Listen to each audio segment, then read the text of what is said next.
What is up? Coach Emma here, and welcome back to the Fit Habit Life podcast, where we cut through the noise, talk real health and fitness, sustainable fat loss, and habits that actually work. And on today's podcast, I have a super special guest. She is a returning guest. I think you're the first returning guest I've actually had. I have not been as actively getting guests on because time is difficult to coordinate, but super excited to have you back on. This is Coach Laura. She is awesome. She's the founder of EPN and the Practical Athlete Co. And she's just a super awesome coach. We actually finally got to meet in person a couple weeks ago and go on a hike, which was cool. She was road tripping across the country. And yeah, I just thought it'd be fun to have her on, talk about a topic we've been chatting about on Facebook. So welcome back. Happy to be back. Honestly, Emma, the first podcast we recorded was the first time we'd actually talked voice to voice. That wasn't voice memos. And That's now true. We talk a lot of voice memos and we've seen each other in person. So like, are we going to be roommates by the time we do like podcast number 3 or something? Probably. Yes, I think so. I'm so excited to chat today. You and I have been chatting a lot offline about this concept of intuitive eating and how you really can't intuitively eat until you know how to eat. And unfortunately, so many people come to both of us and they have no idea how to eat and they want to skip the work in between and go straight to intuitive eating. And I am glad that we get to dive into that today. Yeah, same here. And not only do they want to skip to intuitive eating, they want to intuitively eat while losing body fat and never building muscle. Yes. It's one of those concepts that like it's so prevalent on social media right now about how you can intuitively eat, you can do body recomposition without ever having to track your food. And on the surface and the way that it's presented, it seems like, oh yeah, if I just eat whole foods, I can do this. But when we really dig in, I think there's a big cognitive dissonance when people are like, yeah, I'm eating mostly whole foods, and we start doing food logs and we start digging into like, how are they spreading their food out throughout the day? And we realize like what you think you're doing versus what we're actually doing can be two very, very different things. And until you know what the inputs are, it's really hard to estimate the inputs. And so that's definitely a trouble spot for a lot of people coming in where they start to spin their wheels because it seems sexy on the surface, right? And in reality, it's just not so easy. Yes. And I've actually had a lot of clients who are eating probably 90-10 whole foods, and they are pretty overweight. And they have not lost weight because they still have not been able to fully understand like what actual hunger is and what can impact hunger and the hunger signals and all of that. So like honestly, number one, I think is probably sleep. I think people don't understand how big of an impact that has on everything. And one poor night of sleep, I slept terribly yesterday, or not last night, but the night before. I was starving the whole day. Like I was ravenous. I could have eaten probably 5,000 calories. But that is not what I maintain my weight on. So had I listened to my body, I would have been eating all day.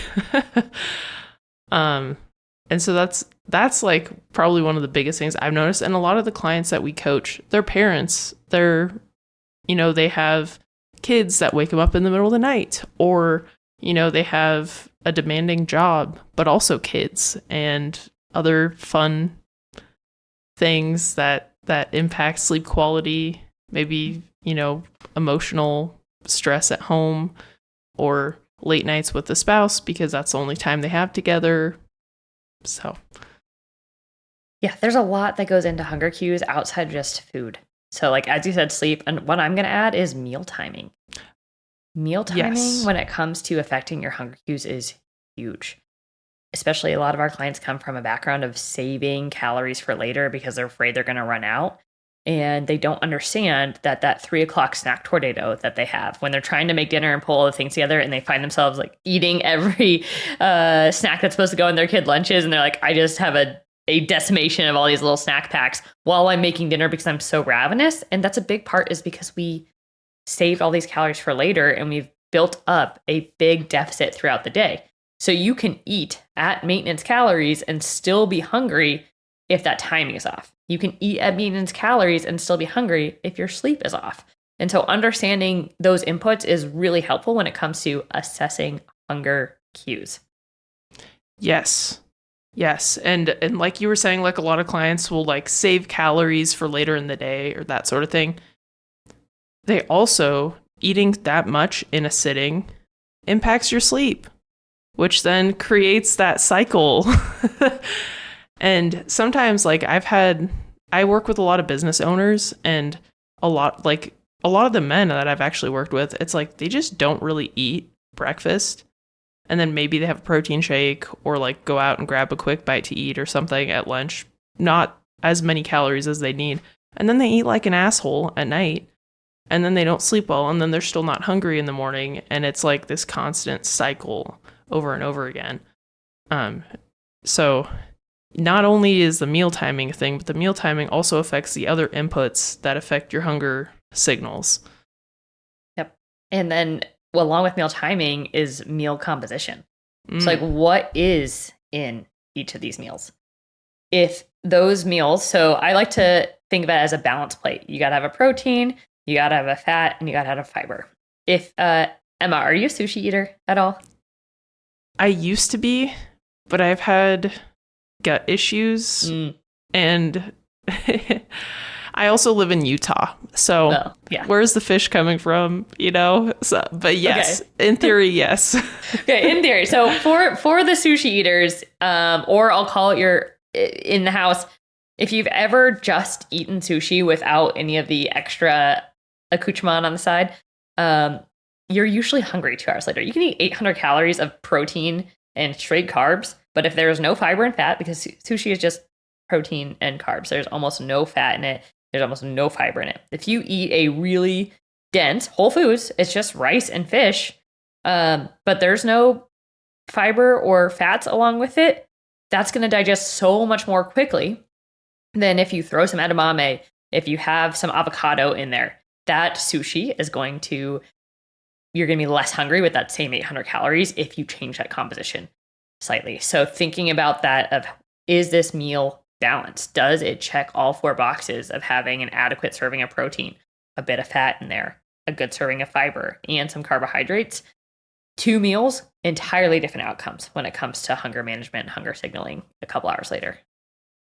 Yeah, and that's actually a good point. I haven't thought about that, because I mean, depending on the sushi, I could put down multiple rolls in a sitting. So yeah, and it's true. There is no fiber or fat unless you add it to it. Or, well, you get like the Vegas roll with the cream cheese or something.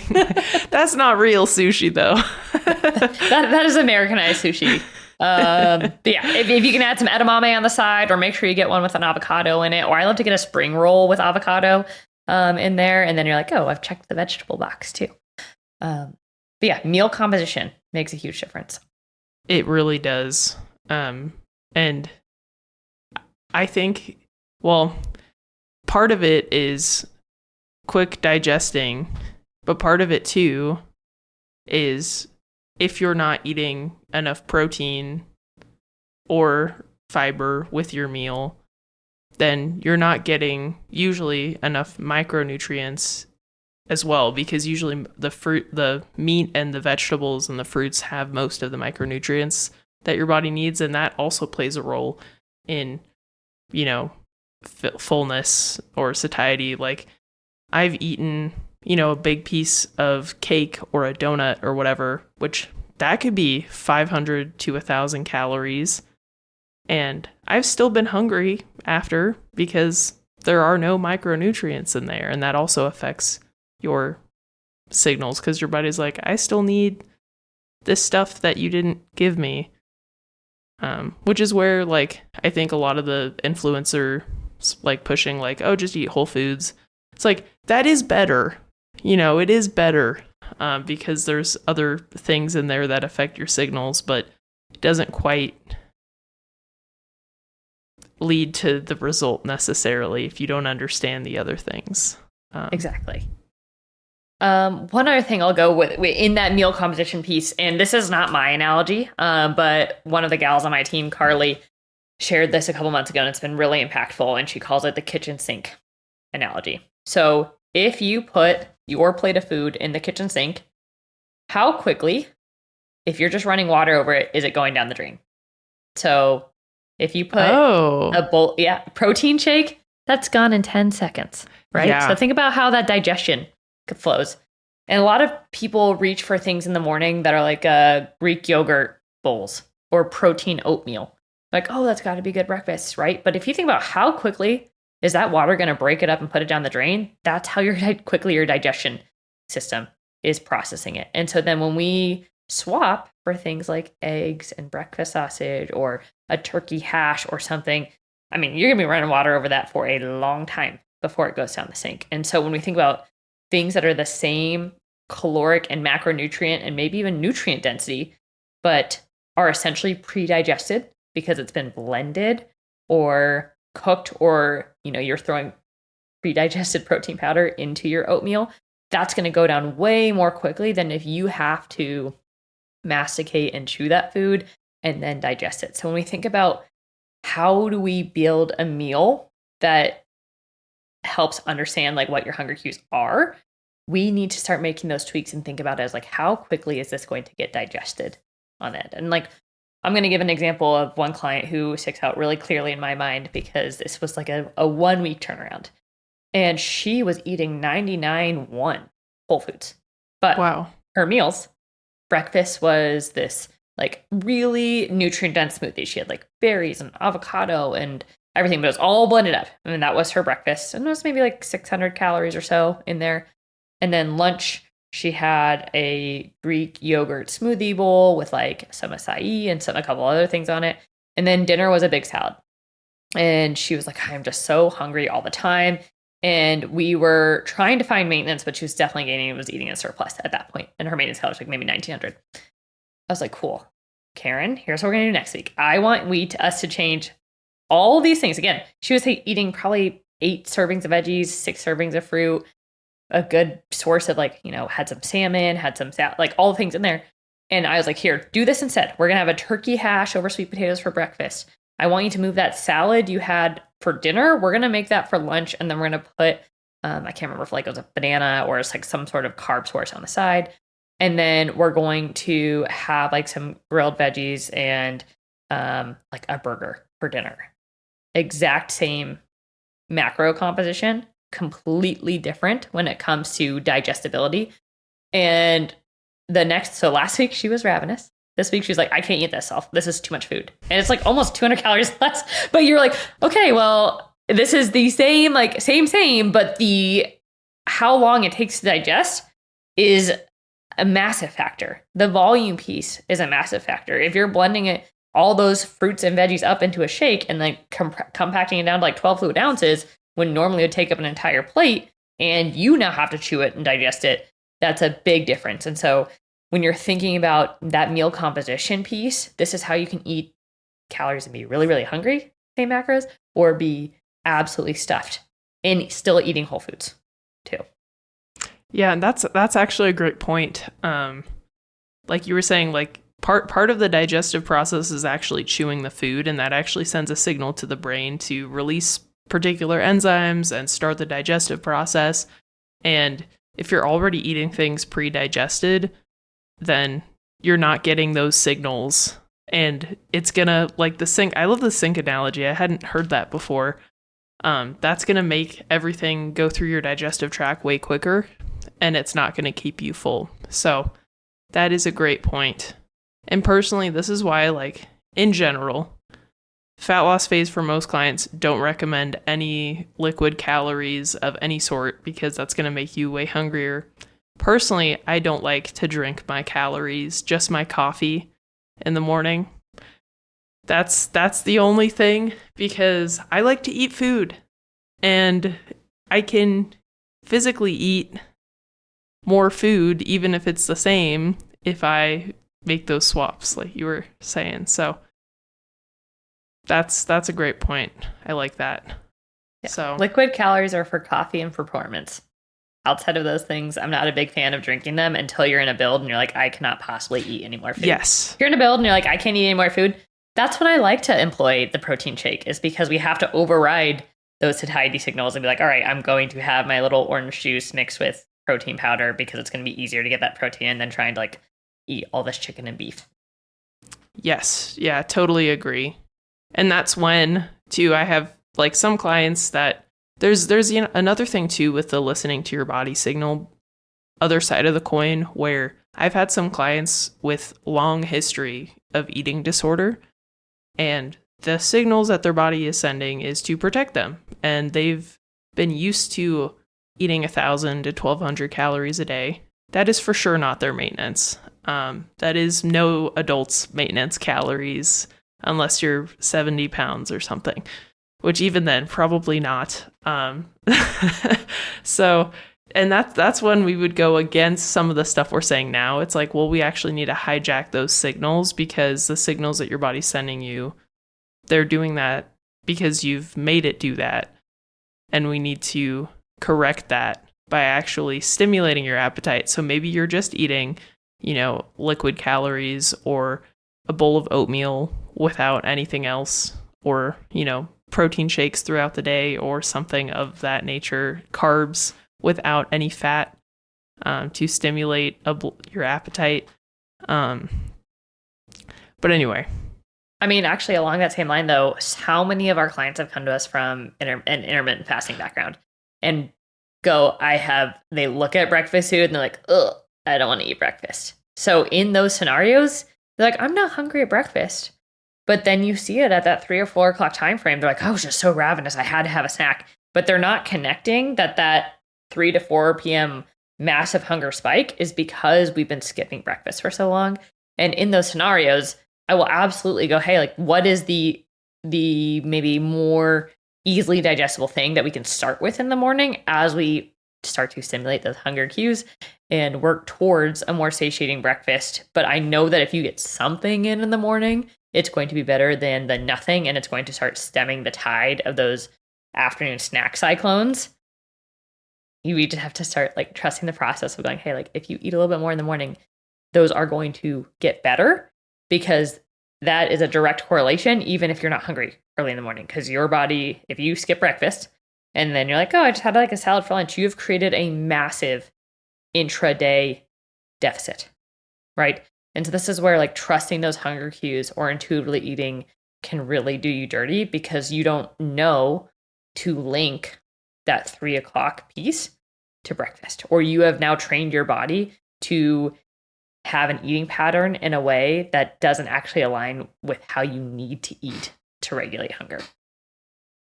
Yes, totally agree. And there's I'd say probably most clients that come to you for fat loss or body composition change have done intermittent fasting or low carb, no carb, or I'm trying to think, what are the other ones? Carnivore, keto. Literally all of them. Yeah, carb all of cycling, them. Calorie cycling. I don't know if I have seen. I don't know if I haven't seen a diet before at this point. Yeah, same. I'm trying to think. What are the most like nuanced or like weird like niche diets? Because now, like we were talking about in our voice like chat stuff, like the calorie cycling and carb cycling are coming back in fashion. Talk about messing up your hunger cues, guys. If you are, and it comes back, guys. This calorie cycling has been around for decades. I want to say Bill Phillips came out with a diet in the late 90s, early 2000s. Don't quote me on the decade. I'm not sure. But it was something like you had an unlimited day and you were in a deficit the rest of the days of the week, because you couldn't possibly eat enough on that unlimited day to undo your deficit the other 6 days of the week. Maybe if you're a dude and your maintenance calories are 3,000, but for like our female clients where we're scraping by at a 300 to 400 calorie deficit, you can absolutely have an unlimited day and just squash your results. But the negative piece that happens when we have these low and high calorie days, kind of twofold. One, when it comes from a hunger perspective, again, we talked about not being able to link breakfast to 3 o'clock. That's 8 hours later.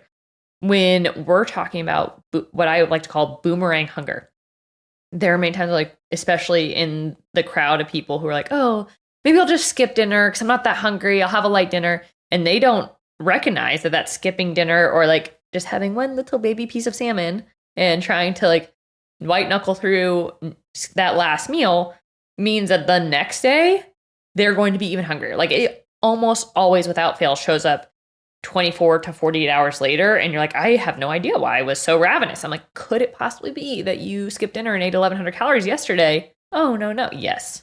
Skipping dinner or skipping a meal the day before will always come back to bite you in the rear end. Okay. So when we're thinking about, hey, why, Emma and I are of this philosophy, I'm not going to put words in your mouth, but maybe I will.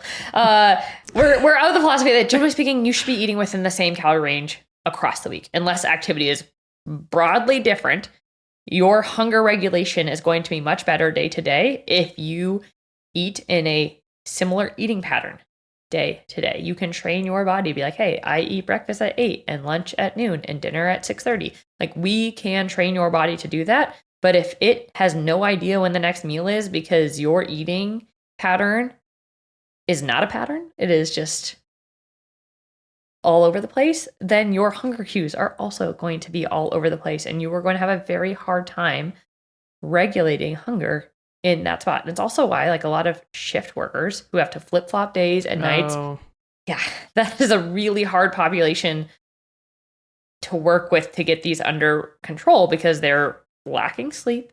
Their body has no idea when the next meal is coming. And so that's like a whole nother can of worms there, but it just goes like some of these populations, or like where your job is doing you a disservice towards these goals. Really. Yeah.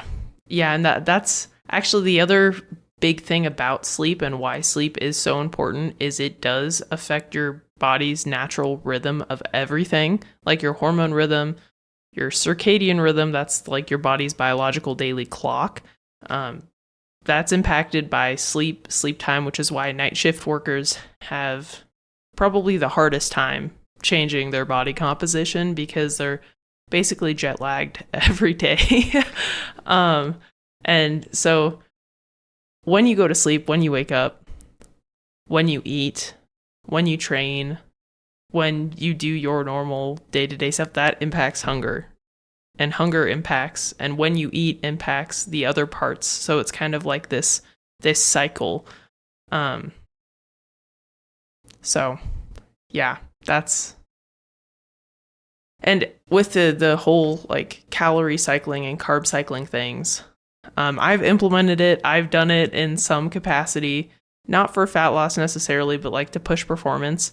And on the days that I'm not training or I'm not increasing my carb intake, I am super hungry the whole time, because my body's like, well, yesterday you had like 100 more grams of carbs. Where are my carbs? And I'm like, I know. Because so it's, and yeah, it's hard. So not great. And having, like you were talking about specifically with women too, most women's maintenance calories are not that high. And again, if you're in 300 to 400 calorie deficit every day, you could easily eat that much on a freebie day, like a cheat day, right? If you're eating any type of alcohol or any type of baked processed good, you're donezo on that, and your deficit, quote unquote, for the entire week is nil. Yeah, well, exactly. And we think about, again, we've only talked about some of these things like lifestyle factors that override. Then you go like, if we go from this Whole Foods to baked goods, the other thing that I recommend people do in this is, so if you're baked goods, I love a baked goods. I cannot do a fat loss phase in the summer because that's farmers market season, and farmers market season means baked goods. But as people who think they're eating mostly whole foods and they think they're eating 90-10, what I recommend that they do is take a look at your plate. Okay, so again, going to bring in the calorie tracking here. But let's say you're making a summer salad. You've got like chicken and tomatoes and avocado and cucumber and lettuce and a vinaigrette. And then you're like, oh, I got this like delicious farmer's market cookie. I'm going to put that on the side. 90% of my clients be like, oh, that's like 80-20, right? Because I've got this big salad and I've got a cookie. But if you go put all that into your chronometer, that cookie is about 400 calories. Your salad's about 350. You are not eating 80-20. You are eating 50, 45, 55, yeah. 50, 50, yeah, depending on how you split it, on how big that cookie is. And that's the thing where it's like, oh, well, like volume wise, sure. But when we think about intake and what's actually going in your body, like not the case.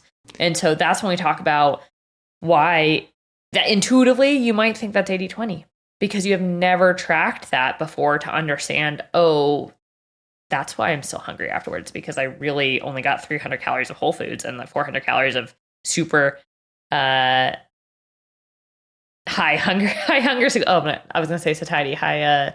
Hyper palatable. That's the word I was looking for. Yeah. Super hyper palatable cookie plus a salad. And so when we think about the pitfalls of this 80-20 eating, the other thing I'll add too is that a lot of these influencers are pushing this, intuitive eating, or like you can just have these desserts and things. And we think back to The Biggest Loser. All right. Back in the early 2000s, they were feeding them like lean cuisine pizzas and like, protein cheesecake. But like the macros on, first of all, please don't make a protein cheesecake. Like have some cheesecake along with your protein. But that's like another conversation. But if you look at what they're eating, like, I can have this dessert. That's not the same as that slice of cheesecake from Costco. That's like 700 calories a slice too, right? So we're taking like, this person can fit these things in. They're making this dessert. I'm going to do something similar. And it's just not the same. But you don't have that frame of reference to understand what is going into your body. You haven't maybe done the evaluation of like, where are my meals spread out? How am I spreading out these calories? What is the composition of these calories to then build that blueprint that you can then quote unquote intuitively eat from? But the people who are really intuitive eating and these influencers who are pushing intuitive eating, they tracked for a long time. Very long time.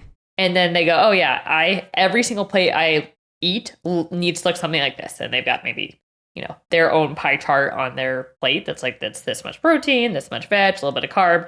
And they essentially have a meal plan. It built from years of doing those things. You're like, I can just intuitively eat. I don't have to track any days. Correct, because you have a meal plan that essentially is tracking without tracking. And we just can't skip that piece of it until you understand like, hey, what are my needs? How do I regulate my hunger? How do I understand when I'm actually hungry? Or do I need to sit with myself and be like, did I sleep well last night? Am I ovulating tomorrow? Am I did I have a really crazy travel day? Has it been really, really stressful that I've been trying to do this launch and like work has been hectic and maybe I'm really stressed and I'm really hungry, but I'm not actually hungry? If you haven't done that kind of introspective work, that's both qualitative and quantitative, your ability to navigate eating intuitively is to maintenance is probably not there, let alone try to navigate an intuitive build or intuitive fat loss phase. Oh, yeah. Yeah. And I've been doing this. I've been on a health and fitness journey for like 12 years. 12 years. I've been coaching for 3 years. I still track everything and I kind of know the stuff, but I know that I like to eat food. And so if I like to eat food, I will probably have bigger servings of things on my plate more than I need to than if I just weighed my food and had that data, which takes like literally no extra effort. You put the plate on the scale and that's the extra step. But yeah, it's like if you haven't flexed those muscles, you've never actually spent the time to learn what you're eating or what's in the food, like calories, macros, micronutrients too, how certain foods make you feel, how different lifestyle factors affect the choices that you make, then you're not in the place where you could quote unquote intuitively eat. Because like you said, intuitively eating is literally just your own built out meal plan that you've spent probably a decade perfecting based on years of tracking and getting in tune with your body. Like, same thing with training. You can't intuitively train, probably, if you're listening to this, because if you're, well, I don't want to be a hater or anything, but a lot of people that come to me, they've not trained before.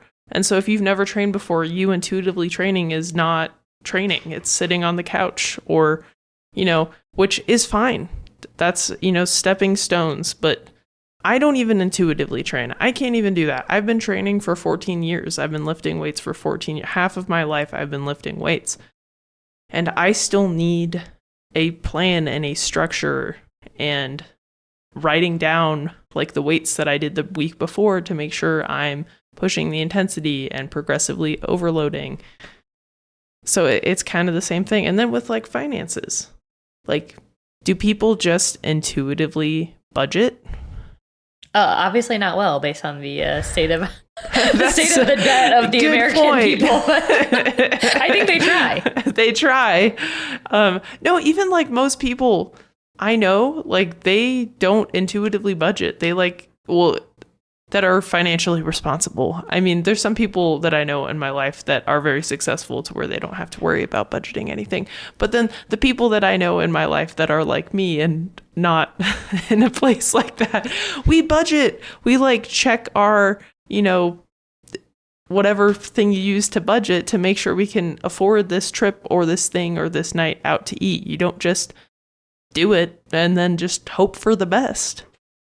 So same thing with calories. If you don't actually know, if you're not in the spot where your body is in a healthy, and I guess akin to the unlimited financial budget, if you like the way you look and you understand your body's signals and you're not trying to actively change your body composition, then yeah, you can intuitively eat.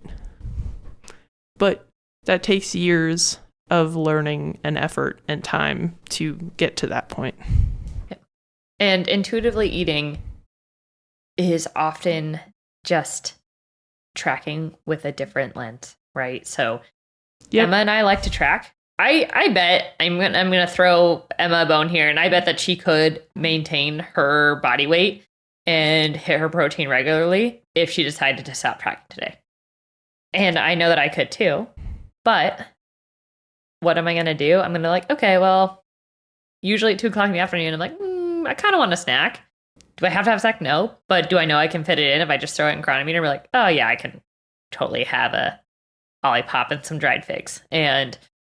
But would I do that if I was intuitively eating? No, because I'm like, let me think about my meal blueprint. All right, if I want to intuitively eat, I know I got to eat 3 meals a day and I will have 1 snack around my training session. And that is usually maintenance calories for me.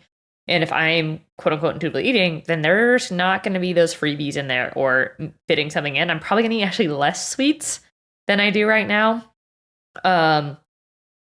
And I personally prefer to track, and I'm sure you do too, because we can't. We're like, hey, we live in a hyper palatable world, and I'm not trying to avoid some of those hyper palatable foods. In fact, I just went to Costco with my sister-in-law, and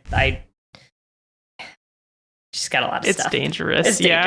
But I'm like, I wouldn't necessarily even buy some of those things, because then I'd be like, well, how do I fit this in my meal blueprint plate too? Because personally, I want to maximize. If I know that my maintenance range is 2,600 calories, you bet I'm eating like $25.99 every single day, because I'd rather eat at the top end than the bottom end. But when we go from an intuitive perspective, you don't really know what that range looks like. You just know what the meals per day does.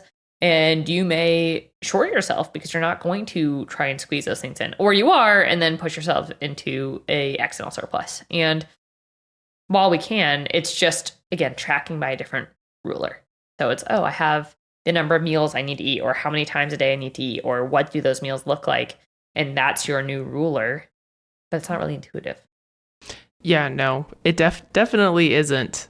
Like, I spent time building out the meals that I eat regularly, and I actually like flexibility. So that's why, like you, I like to track, because I don't like to eat the same dinner or lunch every day.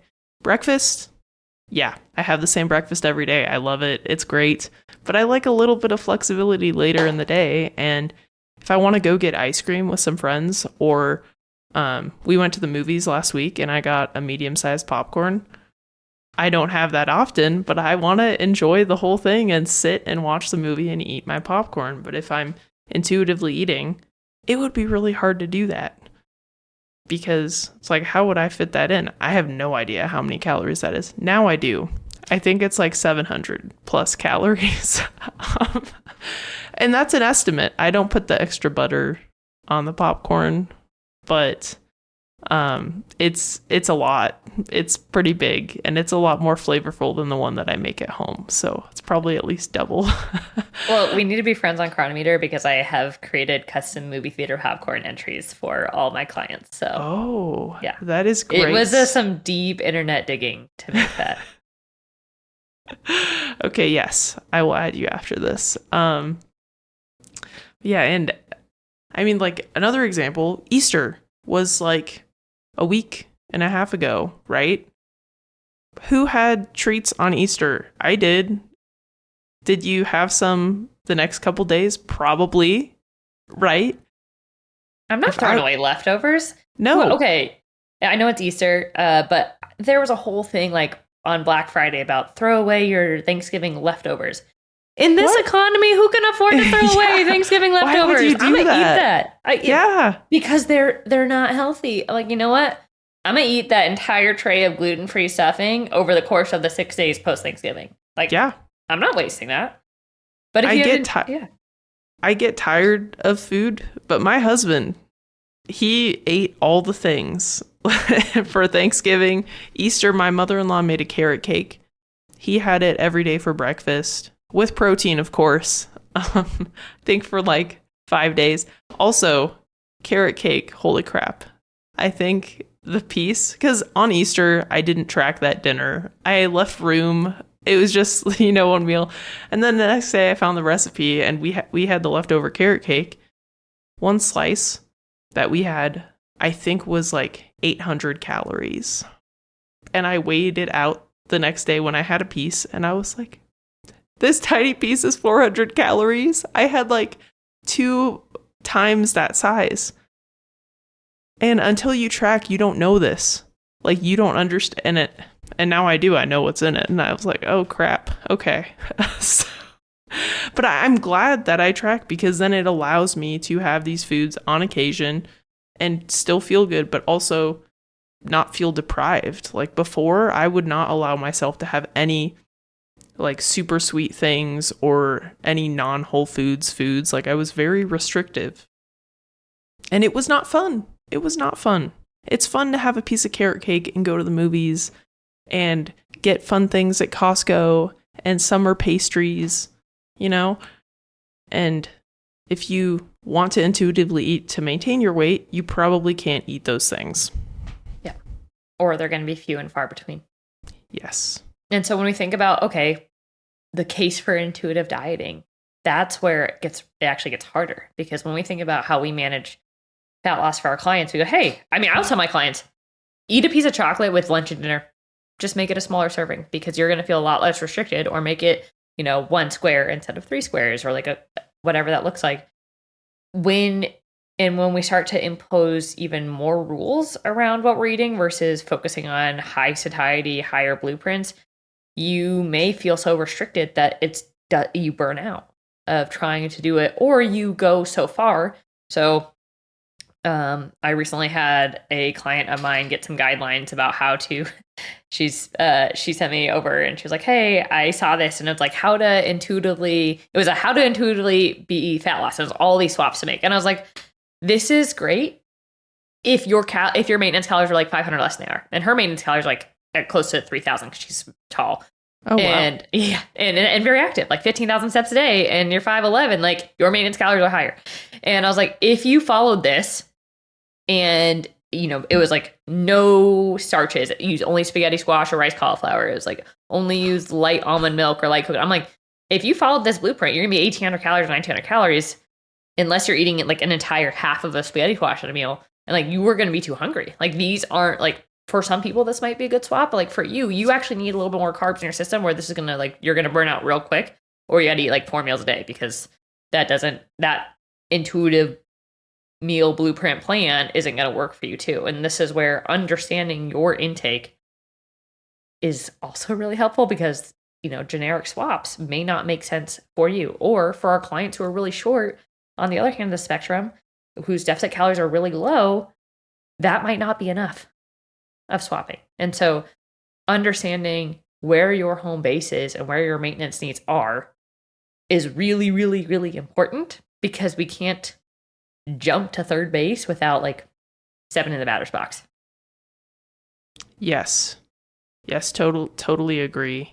And I mean, my goal for most of my clients is to get them to a point, if they want to intuitively eat, to teach them how to do that. But it's by learning how to track and understanding what your actual maintenance is, and actually going through a muscle building phase and a fat loss phase to understand how to do it and how to continue to do it. And then, if you don't want to track forever, you don't have to, but then you have the skill, because oftentimes what might happen, which has happened to me too, I've taken breaks from tracking, I might get a little softer and I'll be like, I'm probably eating more than my maintenance right now, so let's dial things back up a little bit.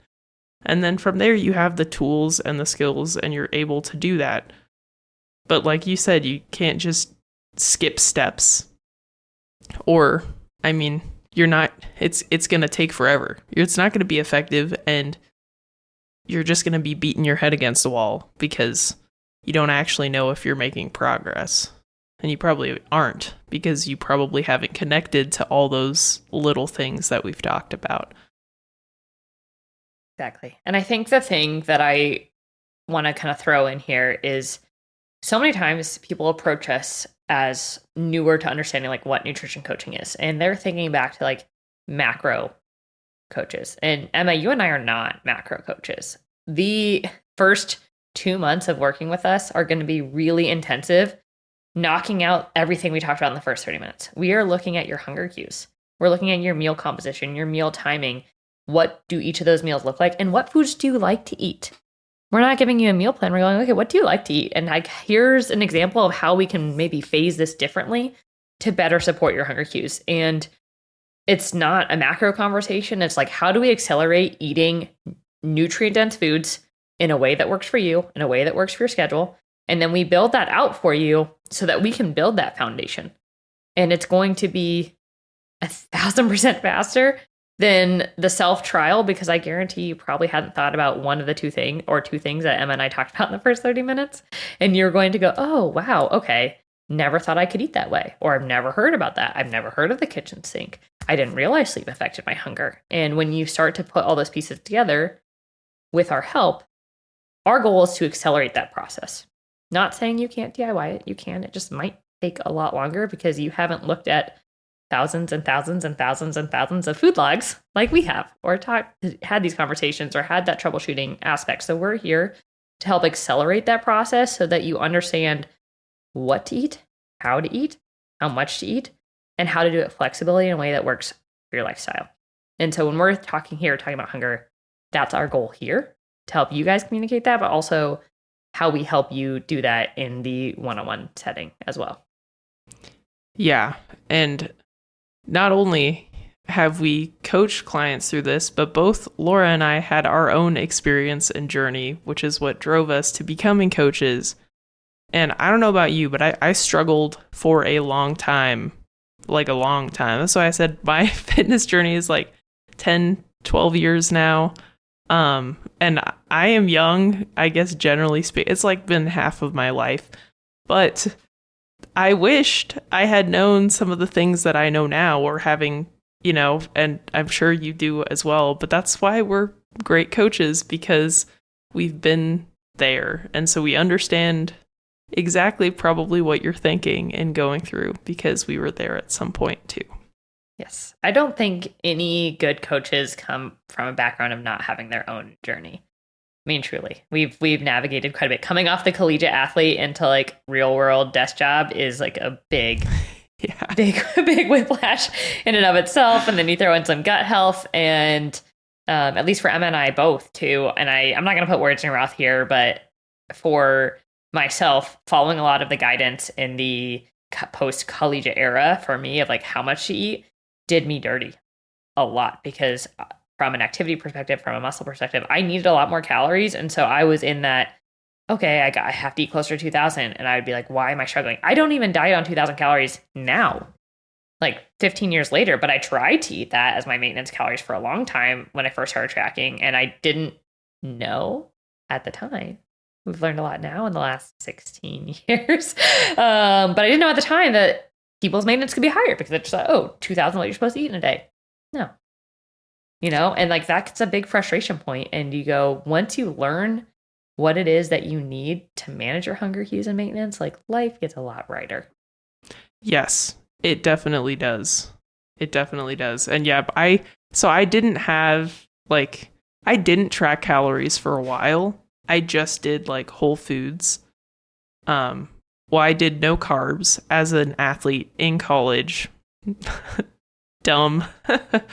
So if you do sports, definitely eat carbs, people. Carbs are great. They're awesome. Then it was like, I can only eat whole foods, which is why I'm like such a big fan of tracking, because even when I was eating only whole foods, some of the whole foods I ate were really high in calories, and so my body composition wasn't changing, and I didn't feel good because I wasn't eating carbs, wasn't fueling my activity. And there were probably some days where I ate less than 2,000 calories, and then the next day I would eat like 4,000 because I was starving. So yes, and there's so much more better knowledge out there. But still, there are, I don't like the word misinformation. What is a better word for that? Like misguided? Yes. Yeah. Misguided stuff out there. So yes, I don't know where I'm going, but I think you've got it. But yeah, so hunger, it's not as simple as eating enough. There's many things that affect it. The dictionary evades us today. It's multifactorial. It has many facets to hunger. Yeah. I'm sorry. People, I'm not as sharp today as usual. But yeah, it's multifaceted. And it's, if you haven't paid attention to those things, definitely start noticing too that. And one of the funniest things a lot of my clients, which your clients probably say too, is, I started noticing this thing and I never noticed it before because I wasn't actually trying to pay attention to how I felt, or, other stuff like with cravings, like, I get cravings at this time in the afternoon, but I never paid attention to it before, so I don't know when it started. Then it's our job to help you figure out what could be actually contributing to that, or and so becoming just more aware in general of yourself, of your states of mind and things, that's part of our job too. But I am really rambling today, and so I'm just gonna leave us on this note. So Laura, what do you want to leave the audience with? If you're hungry, it might be a food thing, but it might be any of those other factors, guys. And so the number one thing you can start doing is just start quantifying what's going on. And when you can start quantifying, you can start identifying. And when you can start identifying, we can start modifying. And when we can start modifying, we'll be a little bit less hungry. Emma and I both have posted a ton about managing hunger and understanding these things. So give us a look on the Instagram. We are happy to help troubleshoot here. And thanks for tuning in. Yes. Yeah. And where can listeners find you? I will post it in the show notes, but some people just listen. Yeah. So just... at Laura Justine Savino or at Elevated Pursuit Nutrition are going to be the two easiest places. And from there, it'll take you wherever you want to go. Cool. So give her a follow. She's great. I have not been as consistent lately, but I'm hopping back on 3 days in a row, I think, maybe. But anyway, so yeah, give us a follow and let us know if you have any questions. And if you enjoyed the episode, if it was helpful, please share it. The goal of the show is to help people and debunk a bunch of the crap out there, which is why we did this episode. There's some people out there saying just listen to your own hunger signals, and that's not always correct. So please share it, and thank you for listening. We'll catch you guys on the next one.